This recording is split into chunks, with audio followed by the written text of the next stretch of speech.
that we give the audience is working. It really works. We need some. Yeah.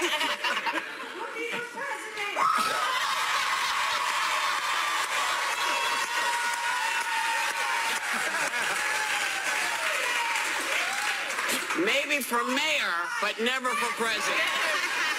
But you know, it is a big night for sports fans. The NBA's new season tips off when the Cleveland Cavaliers receive their championship rings before taking on the New York Knicks at 7:30 p.m. on TNT. Watch it. Okay. And the Chicago Cubs and Cleveland Indians are also meeting in Day 1 of the World Series. Watch it. We love a good sports team, you know, and you know what we also love? We love humor. And we need as many laughs as we can get in this election. And President Obama provided some when he read mean tweets on Jimmy Kimmel last night. Take a look. Very much a drop the mic moment. No one will be happier. No one's going to be happier than only President person. Obama when Trump loses. You No know one, what? except for me. No, nobody's going to be happier than President Obama when he can hand this over to Hillary. someone else. Oh, To yeah. someone else. Anyone. In better shape than it was handed to him. Yeah. Just saying. So he might be the only person in politics who's actually having that much fun right now. I mean, I kind of feel like he's like, okay, I did what I could do. Yeah. What you Yeah. gonna do? Yeah, I think he's ready for the next step to say, you know, someone else's turn. I hope he kind of stays out of it, gives some speeches. I remember when President Bush left, he didn't comment on politics. He was like, you know what, I did my job, now I'm out of it, I'm going to go over here, I'm going to mind my business. I hope he does the same. Well, he took up drawing those ridiculous paintings, didn't he? I like the paintings. they're good I like the paintings. You do? Would you rather have him talk painting or talking about politics if you had to pick? I'd pick the Actually, painting. something you may not know is that they don't actually always go away. They have formed a club. It's the President's Club because each president needs the one before them to sort of walk them through stuff, and it's oftentimes new to them. So they form this club that only they belong to, and sometimes there's only one person who's, you know, who is still alive who was the president. Bill Clinton, I think, had 4 people, and it's going to be interesting because whoever wins is going to need the former president. And in that club, not one of those former presidents endorses Trump. Not one of them. All the living presidents, none of them is endorsing Trump. Did you know that? Well, but whoever wins, you know, and, you know, we'd all like our person to win, whoever that person is. Yeah. But, you know, whoever it is going to need the you know, not confidence, the what is it? council? Like Council Yeah. of whoever came first, regardless of their party. And I think it's an amazing thing when you realize that they're talking to each other going, did you go through this? Was this as crazy for you? And it's like, yeah. Yeah, I think to be a fly on the wall at that club meeting. Yes. I think there's a solidarity that presidents, because you have this sense of the job, I feel like, and you lay out all these plans, and then you get there and you go, oh my gosh, this is not what I thought. This is more pressure. The decisions they make when they're in those situation rooms, I think we're very, you know, as a society, we can be very judgmental of presidents, no matter who they are, but they have access to information in there that we don't have. You can never fully know what goes into those decisions, but all the presidents do. So I think Republican, Democrats, whatever you are, there's a mutual respect there of this job is tough, and we face a lot of criticism. And we're the only ones who know. We're the only ones who knows what. It's a great. There's also a book, and I think it's called The President's Club, which is magnificent because it goes all the way back. You know, and the one who had nobody, of course, was George Washington. He was like, what happened? Nobody there. So Senator Elizabeth Warren fired up the crowd at a campaign stop for Hillary Clinton, where she took on Trump's comment that, you know, a nasty woman, that Clinton was a nasty woman. Take a look. Get this, Donald. Nasty women are tough. Nasty women are smart. And nasty women vote.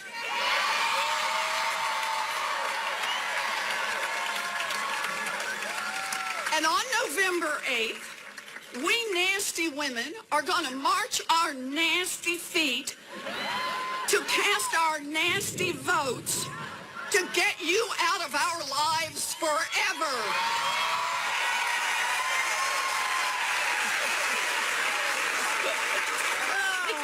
explain to me, though, the reaction to the word nasty? Because I've said that about a man before, like, that's a nasty, like, nasty is a mean word, but I didn't understand how it's become such a talking point, the nasty, as if Because he called her a nasty Yeah, but I woman. mean, like, what, Well, I he don't sounds- understand how, like, out of everything he says, why that caught on like a talking Because point. Like, if I he- can't believe he said But that. if he had called her a bitch, we would say that bitch woman now. We would saying bitch.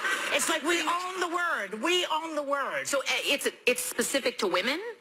In this particular instance, yes. But that means any word that comes before President Clinton, whoops, There sorry, you go. Hillary Clinton, Yeah. would be a bad thing, because I didn't understand. It seemed the response was like, as if he had said, you stupid Yeah, other but we words. owned it. We're taking it. Like, good. Yeah, we're nasty. We'll show you. We're going to vote. Okay. for it. Janet Jackson owned it first. Yeah. It was Janet's word. That's right. That's right. You know, and so he misunderstood, I think, and thought he was saying something that was going to hurt her feelings. Right. You know, that wasn't it. But, you know, you never want to say a woman is nasty when, in fact, she's besting you in conversation. That's why people said, look, man, she's not nasty. You're losing. That's why you're. Yeah. That's the problem. Yeah. So people took it on and said, yeah, I'm nasty too.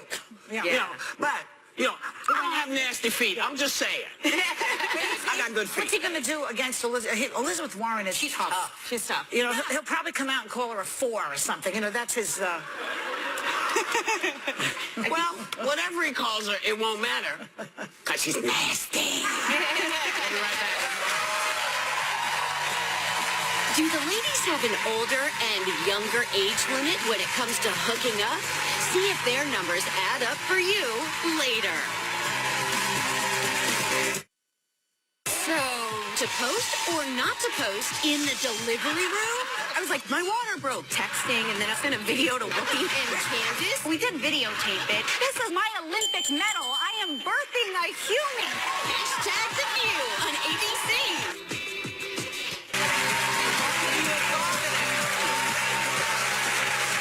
If only you had thought of that sooner. 17 million viewers turned into the season premiere of The Walking Dead. All right.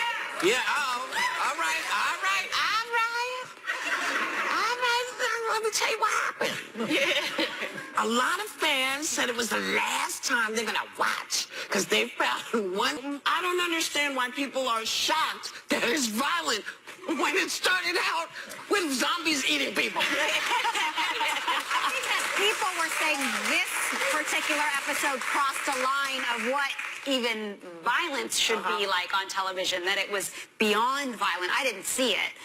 But Again, eating people. Ripping the legs off. It's chomping. How? It can't get more violent. Well, it's eating people. Unless they regurgitated the person fully, and then they ate them again. That happened in season 2. I don't think you can change the rating, because I think one criticism was that people that have kids turning past the station, but even a different rating wouldn't change that. You have to have parental controls on your TV if you You don't should want keep kids away from those, don't you think? I mean, to me, the most violent thing I ever saw as a kid was Bambi. Bambi. When that mother dies, I had an asthma attack, and I don't even have asthma. That's how bad it was. do you think that That the was current scary. ratings are reflective of what they're saying that they are? Because, for instance, in the Journal of Pediatrics, TVY7, which is supposed to be for children 7 and older, they had the same amount of violence in shows that are rated TV mature. So, do you think the ratings reflect what they That's should? baloney is what you're saying. Right. Are they really reflective? I don't know. They probably aren't, because I've never even seen some of these flash before any program I've watched. Yeah. I feel like, why aren't parents, I'm sorry, if the TV's in your house, if you think it's a violent show, why aren't you paying attention, and why are your children watching it? You should always do it first. I'm sorry, that's your response. It's in your house. You're responsible for your kids. Yeah, but it's nice to have a little help from the networks to help you with that. People are busy, but they don't have the time to No. screen You know everything. what? Parent, I'm sorry. This is the job that you chose when you had kids. If you're sitting your kids in front of the television, you ought to know what they're watching. That's your job. That's your job. I'm sorry. You're sitting them there. Well, The Walking Dead, there's a hint. One would think. But when it's called Bambi, how are we supposed to know?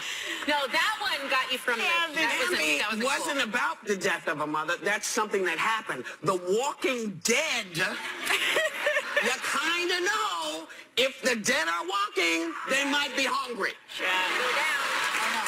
How about when they lock up Dumbo's mother? That's another movie that's You're maybe. talking about Dumbo But and again, Bambi. There's so much happening during Dumbo that one incident that is part of the film, yeah, it might hit you, but The Walking Dead is about dead people rising up, being hungry, eating yo behind. We'll be right back.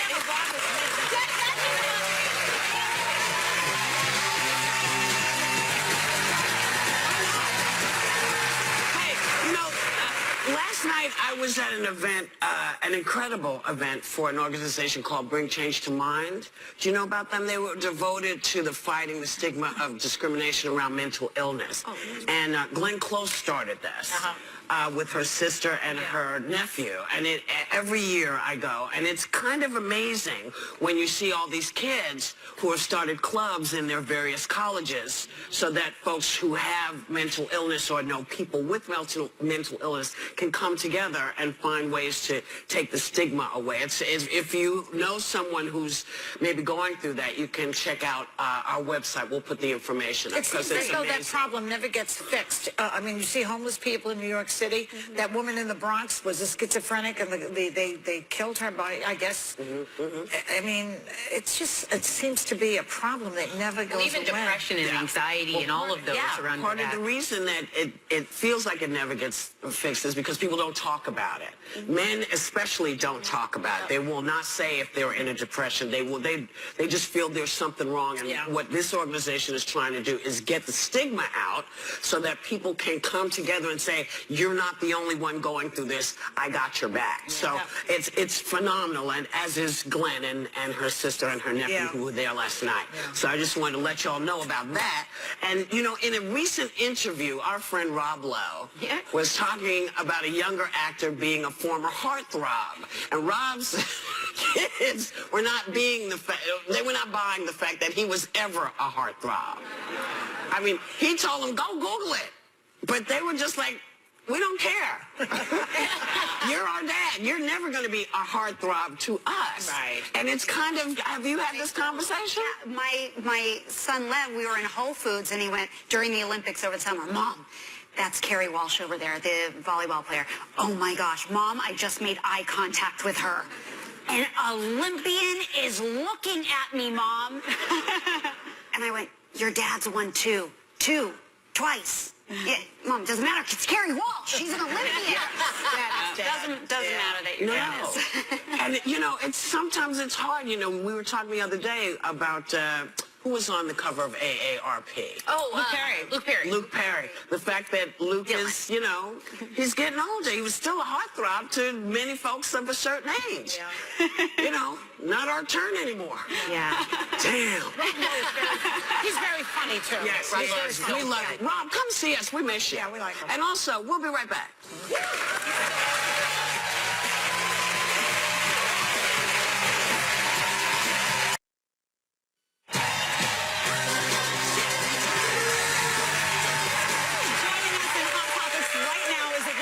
Been all over this election every day on Fox News is The Five. So please welcome my friend, my former colleague, one of my favorite people in this business, Miss Dana Perino. I'm so excited to have you here. We posted together a bunch on The Five. Now you're in this set. We're going to talk some stuff. We got to talk. You've moved up in the world. We used to be on the 3 a.m. show. Yep, 3 a.m. We've done it all together. But we got to dig into. I haven't gotten to dig into the Donald with you in a long time, so we got to start with him. Green room talk. Green room talk. Over the weekend, you had Donald Trump talking about his plans to sue these accusers. You're a former press secretary. You talk a lot about strategy. Is this a guy who's defending himself, or is this kind of strategy going to be political suicide for him? Yeah, I probably wouldn't have gone to Gettysburg and led with that. As a Republican, going to Gettysburg at all is a pretty bold move. Yeah, really. The substance of his speech, Newt Gingrich said it was the best speech on reform that has been given since 1980 by Ronald Reagan. So for conservatives, if Republicans, if you actually read the speech or if you had a chance to see it, on that part of it, you might say, that's my kind of guy. I just don't understand why he couldn't stop himself from adding something. You know, he gets mad at the media and says, why is the media covering these women? It's like, because you keep talking about it. That's right. And you said you're going to sue them. And I The truly little believe... Italian came out of you. yeah. It came out. A little bit of it. I don't think there are going to be any lawsuits after the election. And I think that intimidating women from coming forward, which is partly that's a signal of that.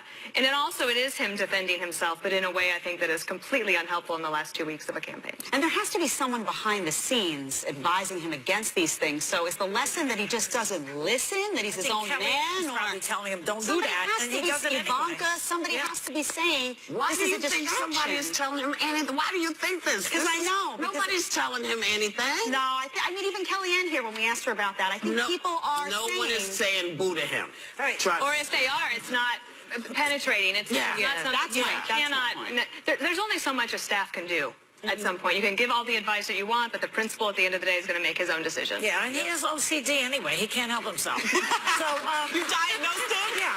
So the Washington Post wrote yesterday that he has basically 0 chances of winning the election. I mean, they hate him anyway, but still. It's going to be very tough. So has it dawned on him? Because he keeps telling his constituents that he's winning. He does say that. But I remember on Friday, this is after the debate and after the Al Smith dinner. Friday, I'm sure he's tired. But in tone and manner, one of the things he said was, and if this doesn't work out, it will have been a gigantic waste of time and money. Yeah. And to me, that was a signal of saying, you know what, he's seen the writing on the wall. Now, I think he got a little bit of a renewed vigor. If you see his rallies down in Tampa, if you had 25,000 people screaming, your name or lock her up, which is something I really have had a problem with since the convention. I was in the hall when the first chanting of lock her up started, and it bothered me so much. I thought, no, this is completely unnecessary, and it's not uplifting. And for Republicans, because there are more Democrats than Republicans in the country, Republicans have to win a disproportionate number of independents. And trying to win that primary over and over again is not going to get you to the place where you can actually win on Election Day. So it's a tough road in the next 2 weeks for them, especially in the battleground states as those early voters come in. What do you think of the fact that Trump's campaign manager, Kellyanne Conway, acknowledged that they were behind in the race, but Donald has said that he's winning? Yeah. So I think that she's a pollster by training. That's her expertise. She has spent her entire career becoming Kellyanne Conway. She's a very respected pollster. And when she came on board in August, you saw some message changing on the Trump campaign. He started to close that gap with Hillary Clinton in September. The race was between 2 and 3 points. So there was some benefit to bringing her on the campaign. I think it's difficult for her because she knows the polling so well that to say, yes, we're winning. Now, she had a good message point. I think over the weekend she said, we are down in the polls, but America loves an underdog. So you've got to continue to try to fight the best you can to try to turn out your voters. And whatever that spread is on November 8th, that night, that will matter to them as well from a legacy standpoint. Yep. Well, he's just, I find it interesting that he keeps screaming at the media, on the media. He's because he can't seem to give a speech when there's not any media there. He doesn't seem to have much to say. So do you think he's finally talking about anything? Because you mentioned he had a good, 4 minutes. But Might have been 20. Okay, a good 20 minutes. Yeah. Was it substantive? We'll see. So one of the things that has happened in the past 48 hours is you had the White House having to acknowledge that Obamacare rates are going to go up by 22% next year, starting in January 2017. Now, that's a message point in a news story that he could take all the way to November 8th. And I think that he will try to do so. I also think... They've been bashing Obamacare for a whole year. People don't seem to be, I think it's not resonating. the down ballot candidates have, but Donald Trump hasn't talked a lot about it because it is effective with Republicans if you say, I'm going to repeal and replace Obamacare. Fine. But for most of the rest of the country, it's like, with what? That's right. And how? And that's a much harder question to answer if you're not willing to take the time to do it. Absolutely. Yeah, well, I want to get to your book because in addition to talking politics all the time, some people don't know you have this new book out. Let me tell you about Jasper, How My Best Friend Became America's Dog. Your dog is a TV star. Tell us why you wrote this book and a little bit about Jasper. Well, the book is actually born out of the first book I wrote had a dog chapter in it, and I had to pull it because the book had gotten too long, and it broke my heart. And the publisher said, I promise one day there will be a dog book. And this year has been very difficult. I mean, in some ways, it literally brought me to my knees at one point because it was been so vitriolic. And America is better than that in so many ways. So dogs are a great equalizer. They are. We love our puppies. Everybody loves a dog, and it has some very unique artwork based on somebody that I met through Twitter doing Photoshops, and I think we have a picture. There's some pictures of him. That's him painting President Bush on the Wheaties box. And I also had a little special one made for you. I don't know if you would have seen him on as a guest. And he's cracking me up. That's fantastic. Well, thank you so much, Dana, for being here. Very special thanks to her. Be sure to check out Dana on The 5, and I'll tell you what, on Fox News. And members of our audience are going home with a copy of her new book. Let me tell you about Jasper. We will be right back.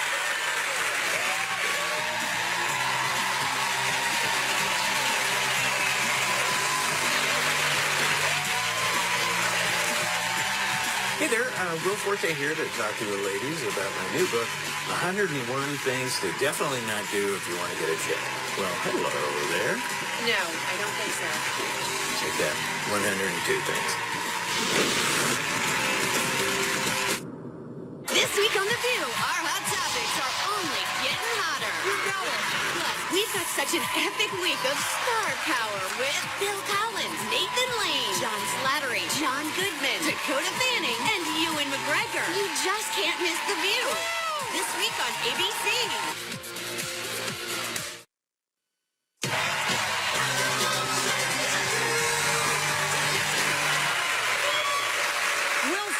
Is back for a new season as the last man on Earth, and he's written a new dating book called 101 Things to Definitely Not Do If You Want to Get a Chick. And we'll have other things to add, I'm sure, so please help me welcome Will Forte.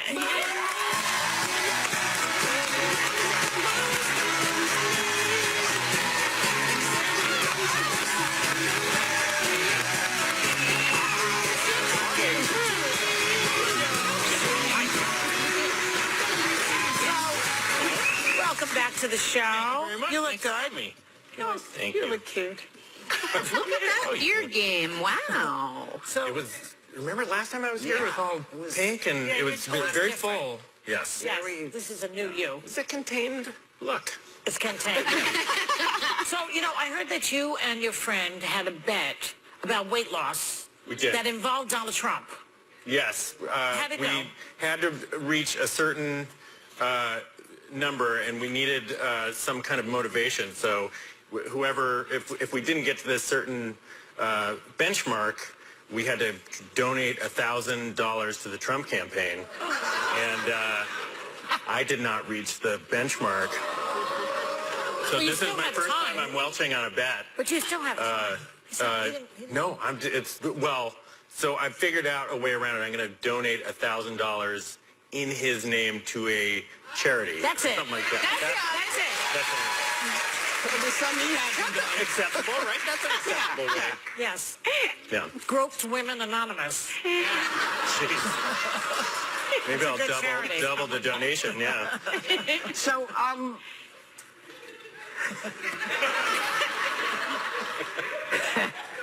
you say that Last Man Standing is the hardest show you've ever Last Man on done. Earth Oh my God. I'm What did kidding. I My say? mom always says Last Man Standing also. Because it's an ABC show, right? Yeah. Sorry, my bad. No, I'm serious. My mom really does say Last Man She does. Standing more than she says Last Man on Earth. Wow. Yeah. So you're her favorite child. Okay. Yes. So Last Man on Earth. I'm sorry. Now I feel bad for calling you out on it. What a it's jerk. fine. I should have let it just... No, I should have let that stand, right? Everyone boo me right now. No, you were right. You know, sometimes I stumble over my lips. Okay. And sometimes I make it through. This time I stumbled, I fell. I'm cute. You say this is the hardest gig you've ever done. Why do you think that? Oh, it's just a crazy amount of work. It's because you know you have to do that Right. show on Saturday. Yeah. You've got one shot at it. This, at least, you have multiple takes, but it's I'm part of the writing side and the editing side, so It's I your can't show. do all that stuff while I'm acting. So it's like every second of every day Right. I stay after. Good and God. Every weekend, it's nuts. I have no.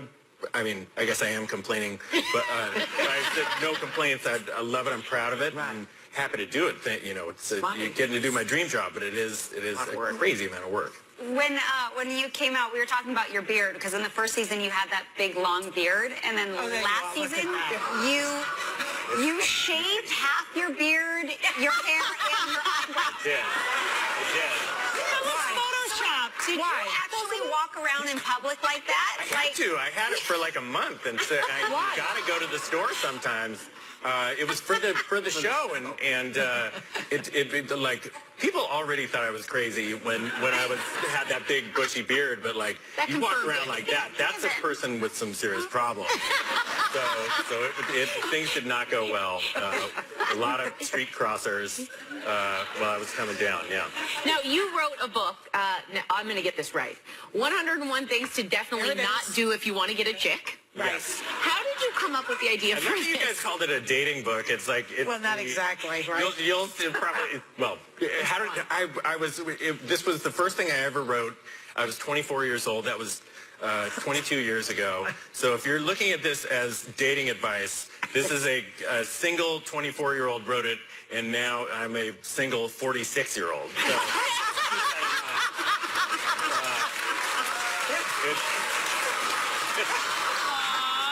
They're eyeing you. They all want to date you. bad. Well, listen, I started reading it, and I actually found it helpful. Can you share some of the advice that you Oh, please. Just a few examples. The one about the lasagna on the car. Anything you want. what do you want me to show?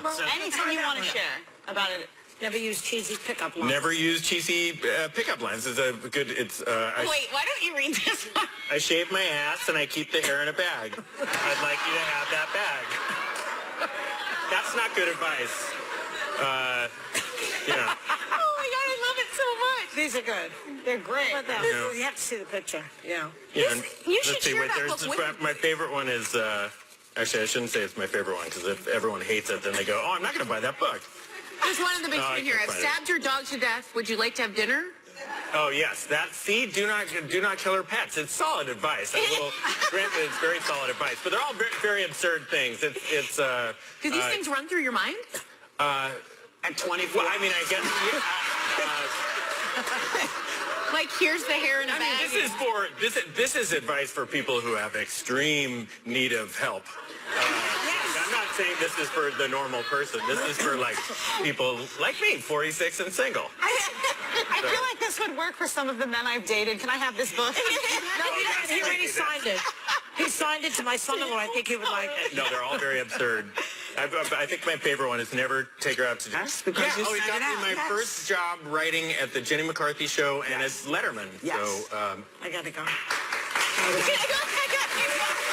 mean, I like him. I'd like to keep him here. I like him. So thanks for coming on again. Don't forget to come back again. I'll Okay. come back for sure. And guess what? Members of our audience are going home with this book. 101 things to definitely not do if you want to get a chick. We'll be right back.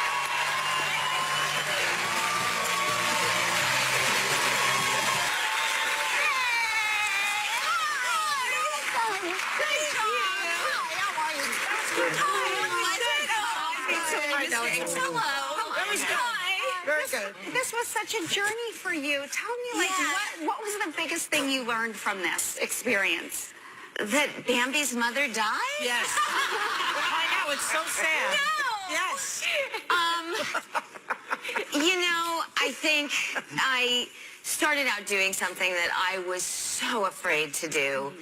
And I didn't think I would last past the first show.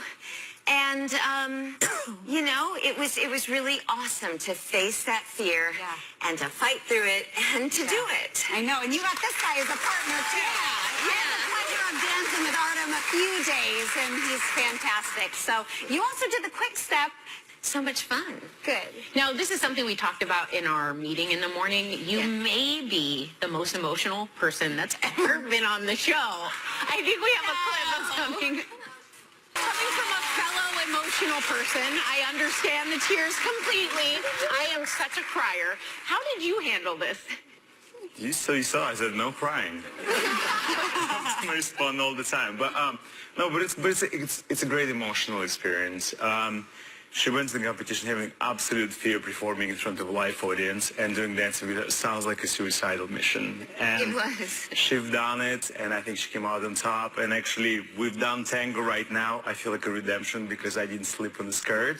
Because we did slip on the skirt in the performance, and I feel like we did good. Oh, thank you guys so much.